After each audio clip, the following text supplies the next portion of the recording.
Hola, ¿qué tal? Mi nombre es Damaris Abigail Quirox y voy a hablarles sobre el cuadro comparativo de la investigación cualitativa. Como primeramente vamos a hablar de la investigación fenomenológica. Nace en el siglo XX, fundada por Edmund Husserl y Heidegger.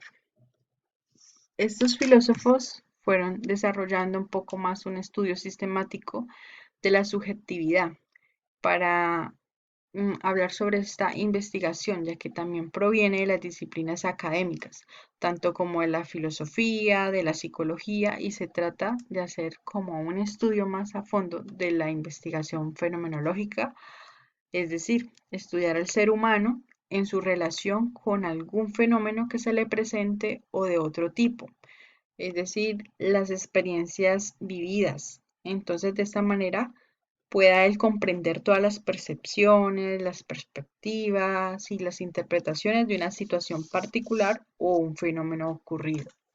Vamos a ver entonces las fases. En las fases podemos decir que se describe el fenómeno y tiene unas fases descriptivas o de realidad vivida de la persona ante esta situación. En la etapa estructural se centra más en el estudio de las descripciones y la parte de la discusión, que es donde se relaciona con los resultados. Vamos a ver entonces cuál sería su recolección e instrumentos para recoger los datos de la investigación.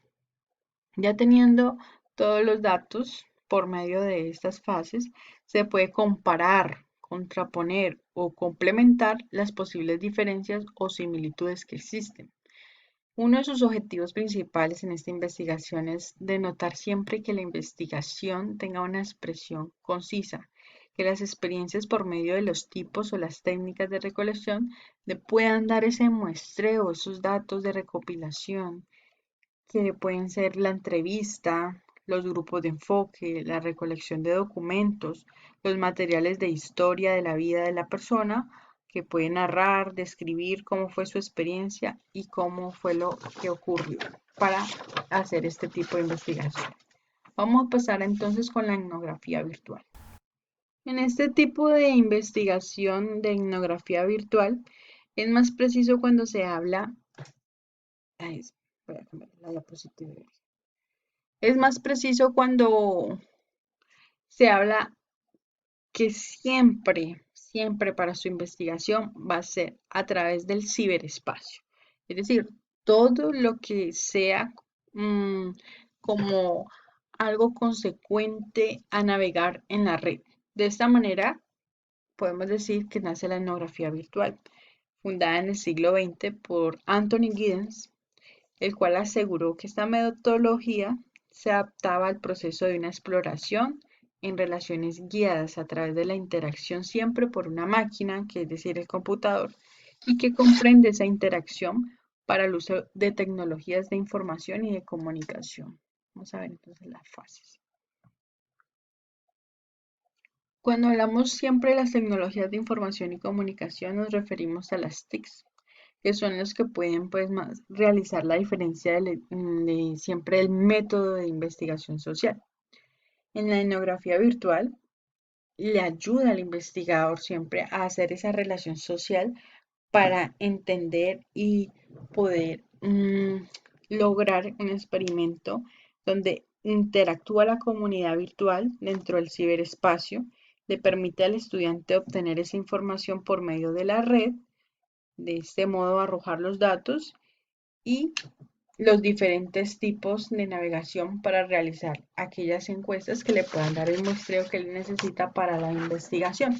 En este momento vamos a ver entonces cuáles son los métodos que puede utilizar para la recolección, tales como Facebook, YouTube, Instagram, Twitter, sala de chat, Skype, grupos focales, blogs, WhatsApp, diarios de campo, que ayuden siempre a potencializar, hacer el reconocimiento de la información y ayuden a mejorar a profundidad para que den como una definición del objeto del conocimiento y ayuden al diseño metodológico de aquel tipo de investigación que siempre va a ser por medio de la red.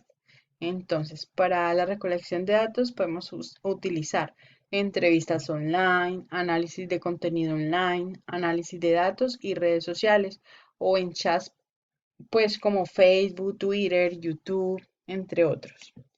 De esta manera pasamos a etnografía.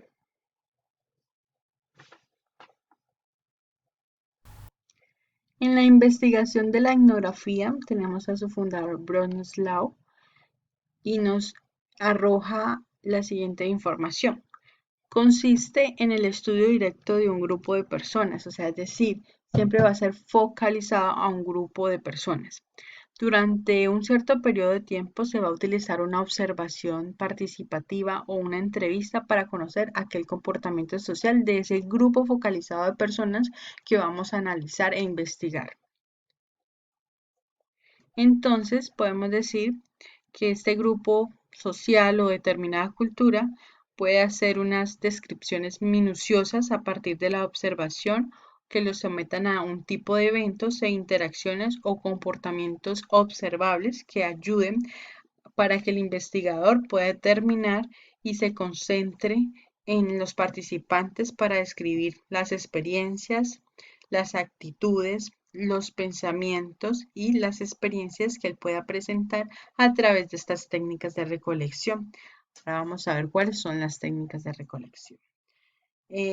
Pues en este tipo de investigación, la parte de la credibilidad es muy importante, ya que la observación debe ser permanente y es en el espacio, en el tiempo y los métodos que se van a usar para aquella recopilación de material, tales como la información, la coherencia interna del investigador, pruebas de estudio que no solo van a observar, sino que se le van a seguir una serie de pasos determinados, siendo así como una selección de diseño, donde va el qué, el cómo y el qué y el cuál investigación se va a determinar o a realizar, cuál es, podría ser una entrevista, cuál sería el acceso para dar a ese tipo de investigación en ese escenario determinado que se va a utilizar para llegar a la dicha investigación.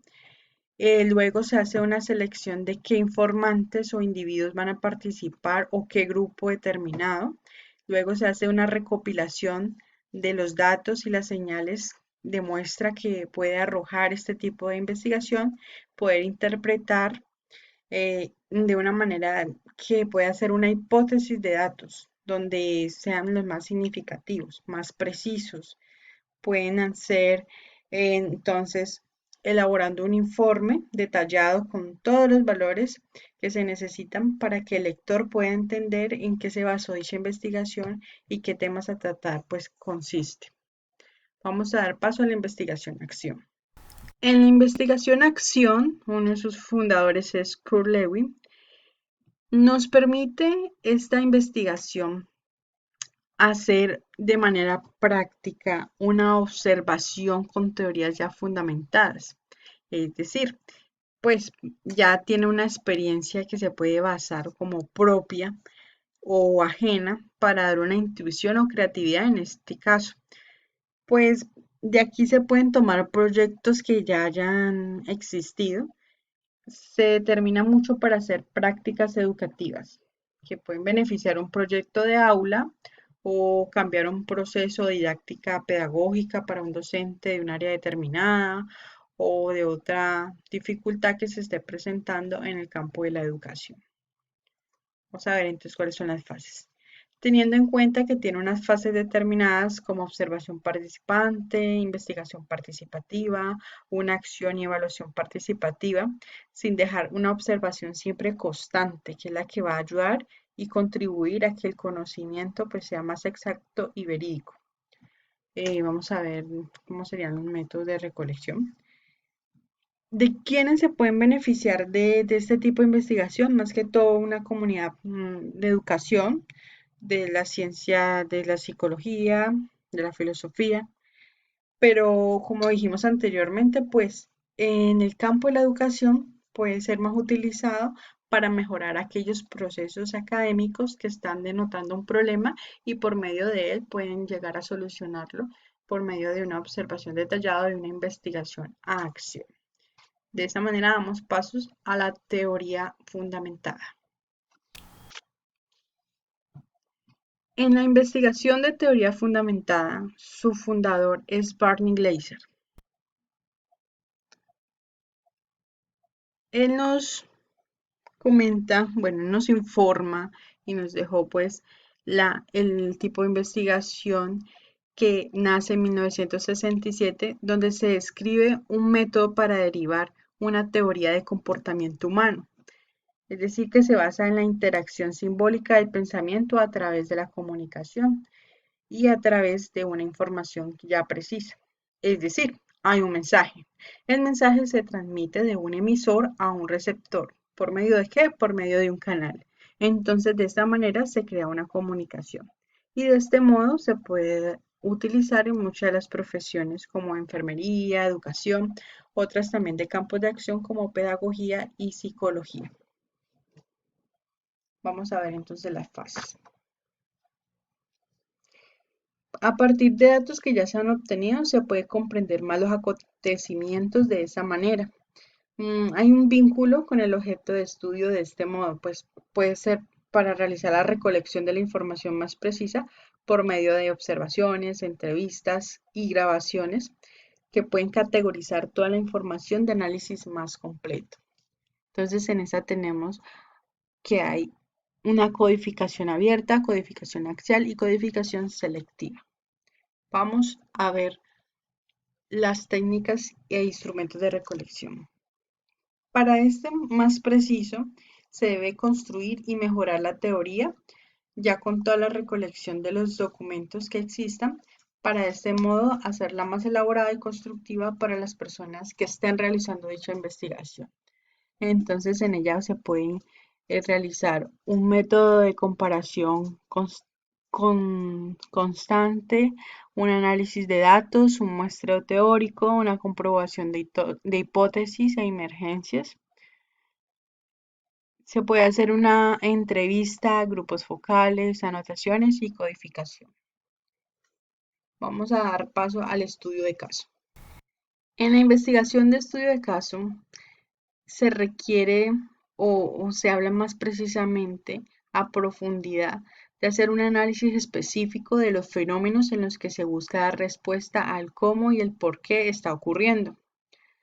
De este modo nos permite como estudiar los fenómenos desde múltiples perspectivas, desde la influencia de una sola variable, que puede ser no necesariamente una, pueden ser varias, y permite estudiar un tema determinado. Es ideal para un estudio de un tema de investigación, ya que nos arroja datos muy específicos. Vamos a ver las fases. Las teorías existentes son inadecuadas, ya que de esta manera, por medio de esta investigación, podemos mejorarlas y contribuir para hacerlas un poco más extensas y de mayor calidad. Entonces, nos encontramos que hay una recolección de datos que siempre se deben de interpretar, analizar, deben ser validados y siempre realizan unos aspectos descriptivos y explicativos.